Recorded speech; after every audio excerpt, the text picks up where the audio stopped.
Welcome to Landwards, the podcast for the land-based engineering community, brought to you by the Institution of Agricultural Engineers. Hello and welcome to the Institution of Agricultural Engineers podcast Landwards.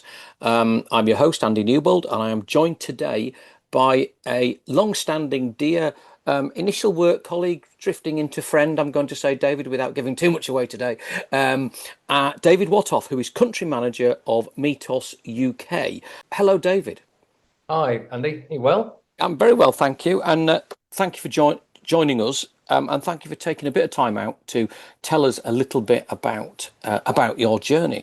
Maybe let's conventionally start from the beginning. Tell us a little bit about your background. Okay, so I'm a second son from a fairly traditional family farming arrangement.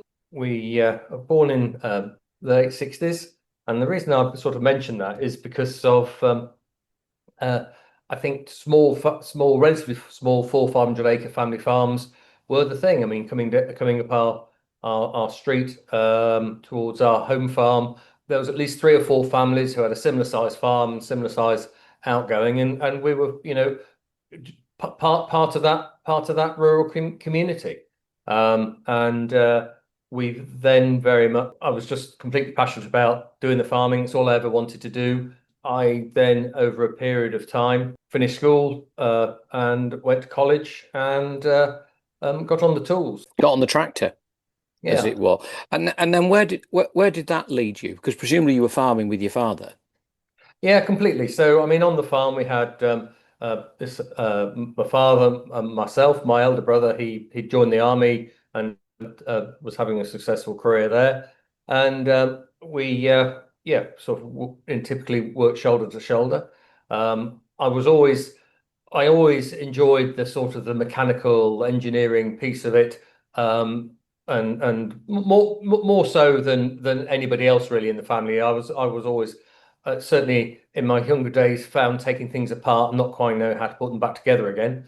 But you sort of learn lots of life lessons doing things like that, and we sort of developed that practical relationship. Early days were good. Went away to study. My standard question at this point is probably, why did you become an agricultural engineer? Although knowing you, I know you're not an agricultural engineer. So maybe just take us through your sort of beyond school education and where that led you. You're quite right to say I'm not a traditional agricultural engineer, but I always had aspirations to become one. My very first qualification I took was YTS Year 1 Agricultural Engineering at Caythorpe. And I have very fond memories of Ford 3000s and 135s and various other activities, which was Caythorpe in the late 80s. And that was very much what I was aspiring to do. But it became clear with my brother away that the family farm needed farming. I needed to have some skills for that, and so I changed direction a little bit, not after that, and completed my sort of YTS studies as doing arable farming, and then went on to Ricehome to do a national diploma in agriculture, and then came back on the family farm in '92. And alongside that, what other sort of qualifications have you picked up along the way, and maybe why? Yeah, so I think I do consider myself a lifelong learner. I think it's very important to understand and see wider pictures and people's perspectives. So I did my basis in the facts and got my agronomic qualifications. Not because I wanted to be a practitioner, but because I wanted to have more informed conversations with the people who are on the farm, making that advice. And then latterly, I worked on the family farm, as I say, probably until 2010, and we got to a stage where we were thinking to do something a little bit different with my life, and I got the opportunity to work with Simon Parrington at Soil, part of the Frontier Agriculture Group, and within that space of time, there was an opportunity 4 or 5 years later within that to do a master's degree. So I did because I was heavily involved with looking at variable depth cultivation, and again looking at trying to understand the physics, trying to understand the science. The opportunity of doing a master's degree was there. So I did a master's degree at Cranfield, looking at variable depth cultivation. So I'm thinking, describing yourself as not quite an agricultural engineer. One amongst us has got a master's from Cranfield looking at variable depth cultivation technology, and it's not me. So I think you're maybe a bit more of an agricultural engineer than you maybe keep your light under a bit of a bushel there, David. Possibly. And in terms of career path, you kind of had a route mapped out for you with the family farm. Obviously, directions changed. That I shouldn't say was it planned. I guess opportunities presented themselves, did they? Yeah, no, I think so. I mean, it would be very easy to say, well, David, why aren't you continuing farming? And you've got a nice family farm there. But I think there's two things which are key to all of this. One is um, uh, family farms. The other parties of the farm, they have different expectations and they have different requirements, and somehow or other they've got to be met. And it's an awful lot easier not meeting them in a solicitor's office. So it's better to sit down over a coffee and listen, and see what works for everybody.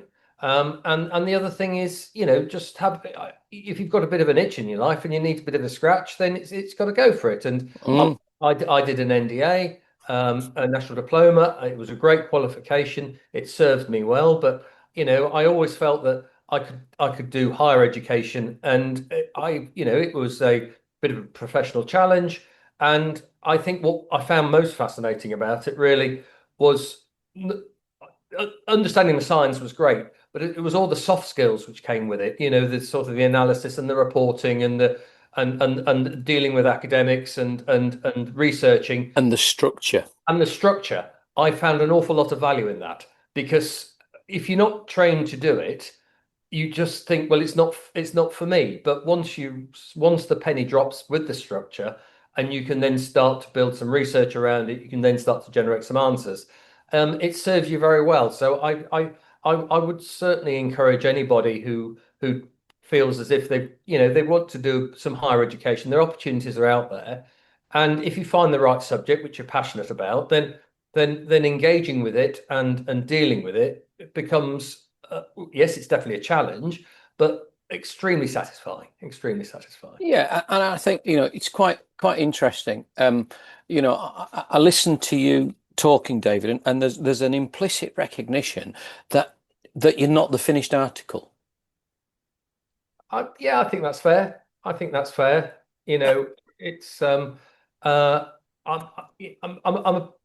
you've always got something to learn. It's every day's a school day, and I know that's a terrible cliche, but I think it's uh, I like lifting stones. I like engaging with people. I like making a difference, and I think that's my essence really. I really like that phrase. I like lifting stones. You never know. We might turn that into the title of this podcast, because I'm very mindful of the potential listeners to this recording, and that whoever is listening needs to have something to take home. So you'll remember back to the precision farming event from a million years ago, which we both probably got to know each other through doing. And one of my premises in terms of the technical content was that some visitors to a precision farming event's contribution to precision farming is having everything linked together, so it targets plant-specific inputs and so on and so forth. And other visitors to a precision farming event, or readers of a precision farming magazine, their contribution to precision farming is not spreading fertilizer when it's windy. Yeah. And I think that the point I'm making is anyone at any level needs to be able to listen and think there's something here for me. And that curiosity, your fascination, your curiosity, your interest, keeps you going, doesn't it? Yeah, it completely does. Yeah, no, it feeds me. I mean, it truly does. And I think it's definitely something of value to, because even if you are that person who's starting their career or just not doing it on a windy day, what's the next thing? Why, Yeah. is it that I just need to look at the weather better, or is it do I have a bit of kit which helps me do it better? And you won't necessarily know the answer until you sort of have a look at that and talk to a couple of people and see what works for them. And it's not always about money and economics. It's really about the whole picture and getting value from your decisions. And I think, going back to the analogy of spreading fertilizer, you do have a few options because, as you say, you can get slightly more sophisticated weather prediction software, or the good people of Amazon, other fertilizer spreaders are available, have a wind control unit which sits atop their spreader and it adjusts their spread pattern depending on the level of wind and the direction of the prevailing wind, which I think it may or may not have picked up an award in the last Agritechnica in 2023. But going back to this, there's more than one way to skin a cat, isn't there? There completely is, and I think everybody's got a level of aspiration which, if they've got time in their personal life to be able to facilitate that, then you can get to that next bit. But I just find it really exciting, really, that one conversation starts another conversation, which opens a door, and all of a sudden you find yourself walking through, and you walk out with a master's degree, or even being on a podcast for agricultural engineers. It's For your community, David, I think you'll find. yeah, completely, yeah. No, I agree with that. So let's fast forward to now. Do you want to tell us what? Because obviously you were happily precision farming on a relatively national basis and supporting people with soil for a relatively long time. I'm going to say 12, 15 years, something like that, from memory. 9, yeah. 9. And you now find yourself as UK country manager for METOS. So what led to that, or how did you get to where you are now? And maybe tell us a bit more about what you do. Yeah, so more door opening, really. So as part of Soil's ambition to position themselves as the best UK service provider for precision ag, we were starting to look at weather, and we were starting to look at how that interacts with the soil and how that impacts wider decisions. And what then tends to happen is you think, well, okay, how do we measure it? How do we monitor it? And we were looking around at various companies, and we engaged with Gottfried Pezel, who's the CEO of the company I'm working with now. And one thing leads to another, and you sort of think, well, there's some opportunities here, and before you know it, you've sort of moved on. And I think it's been a really, I've been with Pezel Instruments METOS now for just shy of 8 years, and definitely rabbit in the headlights for a start. All of a sudden I'm running a wholesale retail stock management type business, and so it's a few more skills that you pick up, but the pleasure is always solving problems with farmers and growers, Yeah. and engaging with them at a slightly different angle and placing products for them which are going to make a difference to their business. And again, leveraging your existing experience, leveraging your existing nous from the journey you've been on so far, to be able to help people, and make best use of your history, your experience, and your position, I guess. Yeah, no, completely. And that nicely brings me on to really the key essence of agriculture. It really is a relationship business, Yeah. and credibility is hard earned, and farmers are the epitome of multi-skilled business owners. And if you can't come across credible, and if you can't come across that you are interested in their business, then quite frankly you deserve some short shrift, to be honest. Yeah. Because we all talk to people we like and do business with people we trust, don't we? Yeah, completely that. And so I think that is, that is the essence of it. So going back to the sort of, David is not the finished article. Where, one way to say is where do you see your career going, or or the other ways, what are you into, and what would you like to explore further? That might be a better description. Oh yeah, no, well that's a good challenge. Certainly there are some very interesting opportunities which are coming through, certainly within the certainly within the technological space, full stop. I mean, AI is offering so many tremendous opportunities. I mean, I think it's beyond its infancy, but I still think I still think it's got some growing up to do. And I think there's, I've been playing with it a little bit to look at things and do some analysis, and it really is quite a very powerful tool. But in terms of how that makes a daily difference, that's interesting. And also, I think it's sort of the connectivity of the various facets of a business where I think there's some real interest, because a lot of agricultural technology is siloed. So you have a weather station. Why have you got a weather station? Because you want to know how wet or windy it is. Why do you have a tractor? Because you want to plow the field. Can the Yeah. two pieces of technology help each other? And if you took that tractor a stage further and you called it a robot with tracks, does the robot talk to the weather station and say, right, is the soil too wet, or is the soil too dry, or is it too windy to spray? So I think there's some really interesting opportunities of breaking silos down, opening up data. And I think, the work which is being done to encourage farmers to recognize that, yes, it is their data, but the value in the data is much more enhanced when it's shared over a problem space. Yeah. I'm a big believer that has tremendous benefits going forwards. So certainly, I think there is that opportunity of you breaking the silos down and making the technological connections. And with the enhanced power of the computing we've got now, with the rationalization of AI to make at least considered judgments, I think that's something which will definitely be really interesting.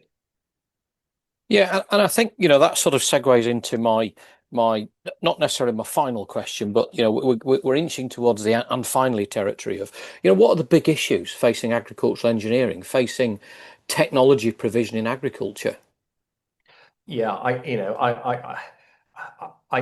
think that there is. I think there's you could list them. The connectivity of hardware and software is one. Open data, AI, climate, cost of materials, small businesses becoming part of a larger business. There's lots of challenges and opportunities there, which are therefore they're to be wary of, but I think not necessarily to be scared of, because somebody's problem is somebody else's opportunity. And I think those guys can look to that and make something of it. And I think I've often I am biased in the world of ag engineering for obvious reasons. Challenges don't go away. We just deal with certain things and other things crop up. They're hardly perennial. The big issues are, mankind's facing climate change. Mankind's, kind of getting to the point where we've got to stop digging dinosaurs out of the ground and burning them, haven't we? And there are some fundamentals for which, our community, in the broader sense, are the best equipped, because we are dealing with growing crops, we are dealing with water management, we are dealing with weather, we are dealing with all the big stuff. And the poor old farmer is still trapped between the soil and the sky, isn't he? Yeah, I completely. And if you think for a moment, you know, you know, every farmer's business partner is Mother Nature, Yeah. and sometimes she expresses her own opinion, Yes, absolutely. that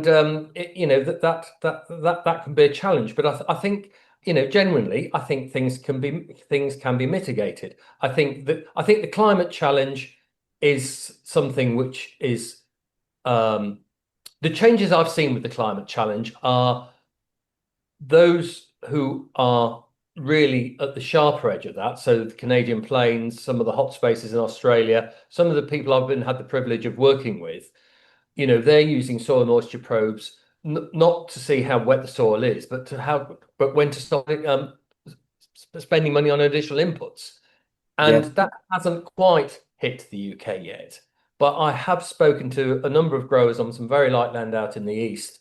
And certainly this particular year, they're saying, look, the fuel tank, the amount of water in the soil is empty. There's no immediate amount of rain. Do I really need to spend this money on the fungicides? And that is something which needs a little bit of confidence, needs a little bit of knowledge from both the grower, and also it needs an advisor to help stitch that problem space together so that And it's moving from a concept or an idea or a thought process in the UK where generally, historically, we've had enough soil moisture most years to be able to carry on with our growing as we so desire. But as those extreme weather events become more normal, as our soil moisture at certain times of the year becomes less and less and less, it's becoming we need to do something about this, or in the case of applying inputs, maybe not do something about this, but for heaven's sake, give us the information to take the decision. Yeah, exactly that. And it goes back to the point I made earlier. People buy a weather station because they want to know how much it rained, last night. If that weather station, with a little bit of extra thought, can tell you, well, you're going to get septoria in 3 or 4 days' time, or, put a soil moisture probe into it, and you can start to make some decisions about how you're going to decide when to stop doing inputs, or I've got the confidence to push inputs. All of a sudden, a fairly humble siloed technology suddenly breaks out of that silo and becomes a really useful opportunity. Yeah, no, I agree with that completely. Just in summary, wrapping up, imagine you are addressing a room full of undergraduate agricultural engineers, or people who are early career engineers, or people thinking about a career in technology in agriculture and land-based engineering. Not, we don't necessarily need to use the phrase agricultural engineering, but it's people who want to work with technology and the land in the broadest sense. What advice would you offer them within the light of your experience and your journey so far? I think the key thing for me is to build relationships, even if they're light touchstones initially when you first meet somebody and you take their business card. I think there's real opportunities to build something, because what you might be good at, it might not be somebody else's skill set, and you could really look to bring people together and make a difference. So, yes, you can work hard and study hard and follow your passion. All of that is true, but certainly from my personal career, opening doors and being respectful on the way up is well, you really, might need him on the way back. You might need him on the way down. you might, yeah. So yeah, I think that is really, really important. And sometimes something which was said to me a very long time ago, and I think it's sometimes the quietest person in the room's got a lot to say. You've just got to ask the right question. Yeah, draw it out of them. Yes, you have. And so it comes with a little bit of experience and maturity, of course it does. But definitely, if you think of how sort of relatively diverse my career to date has been, and the people who've opened doors and facilitated are, agronomists, agricultural engineers, professors, family and friends. It is really a very diverse mixture. I feel privileged that each little step forward has been facilitated by somebody like that. Yeah. No, and also, you're a product of your influences as well as your efforts. Yeah. The people around you who've nudged, prodded, shouted, gently encouraged, and so on and so forth. And that's a really good, strong point to finish on, is that, we are a community of practice. We are a community. We're a group of people who support and encourage and look after each other. So that's not to be lost. Well, look, I'm going to wrap things up now. David Whattoff, UK Country Manager for METOS UK. Thank you so much for your time today, David. I really appreciate it. It's been a pleasure. For more information, visit www.iagri.org. You have been listening to Landwards, the podcast for the land-based engineering community, brought to you by the Institution of Agricultural Engineers.